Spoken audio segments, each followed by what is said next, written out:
বেশ কিছুদিন ধরে ইন্টারনেটে কাঁচা আমের ঝুড়ি আচার দেখতে পাচ্ছি, তাই মাকে বললাম বানিয়ে দেওয়ার জন্য। আর চলো তোমাদের সাথেও শেয়ার করি কিভাবে বানালাম। প্রথমে আমগুলো ধুয়ে ভালোভাবে মুছে নিতে হবে, তারপর ভালোভাবে খোসা ছাড়িয়ে তা কুচি কুচি করে কেটে নিতে হবে। জানি আমি ভালো আম কাটতে পারি না, তবুও একটু চেষ্টা করলাম ওই আর কি। তো কেমন হয়েছে একটু জানিও। ওই যে বৃঙ্গ টেরেমেরের মতন টেরা বেঁকা হলেও আমিই তো আম কেটেছি, তাই যত খারাপই হোক না কেন আমারটাই ভালো। আম কাটা হয়ে গেলে মা তাতে অল্প লবণ দিয়ে ভালোভাবে ঝাঁকিয়ে নিচ্ছে। এবার রেস্টে রেখে দেবে 2 ঘন্টার জন্য, যাতে আমের মধ্যে থাকা জলগুলো বেরিয়ে যায়। আর এই 7 রকমের মশলা শুকনো খোলায় ভেজে নিয়ে শিলনোড়ায় ভালোভাবে বেটে নিতে হবে। আর এই দেখো লবণ মাখিয়ে রাখা আম থেকে কতটা জল বেরিয়ে গেছে। এবার আমগুলো ভালোভাবে ছেঁকে নিতে হবে, যাতে ওর মধ্যে একটুও না জল থাকে। জল থাকলে কিন্তু আচার নষ্ট হয়ে যাবে। এবার ছেঁকে রাখা আমগুলোর মধ্যে হলুদ, লঙ্কা, গুঁড়ো করে রাখা মশলা আর কালো জিরে দিয়ে ভালোভাবে মিশিয়ে নিতে হবে। তবে এখানেই শেষ নয়, এর মধ্যে আরো অনেক উপকরণ দেওয়া বাকি রয়েছে।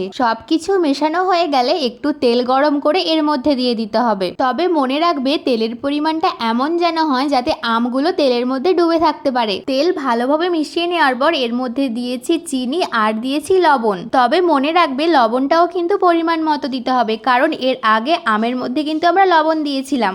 আর সবশেষে যাতে ফ্লেভারটা আরেকটু ভালো হয় তার জন্য অ্যাড করেছি 5 ফোড়নের গুঁড়ো। এবার আচারটি ভালোভাবে ঠান্ডা হয়ে গেলে বয়ামের মধ্যে ভরলেই রেডি আমাদের আমের টক ঝাল আচার। আর এই আচারটি তোমরা বানানোর সাথে সাথেও খেতে পারো, আবার বছরখানেক রেখেও খেতে পারো। এত কিছুর মধ্যে একটা জিনিস তো বলতে ভুলেই গেছি, তোমরা যদি আমার চ্যানেলে নতুন হয়ে থাকো চ্যানেলটিকে সাবস্ক্রাইব করে বেল আইকনটি প্রেস করে দিও। আর আচারটিকে আরেকটু ভালো রাখার জন্য এর মধ্যে অ্যাড করতে হবে 2টো শুকনো লঙ্কা। আর আজ আচার বানানোর 3য় দিন, তোমরাই দেখো আচারটা কত সুন্দর হয়েছে। আমি কিন্তু পুরোপুরি তেলের মধ্যেই রেখেছি। এবার তোমরাও ঝটপট বাড়িতে বানিয়ে ফেলো।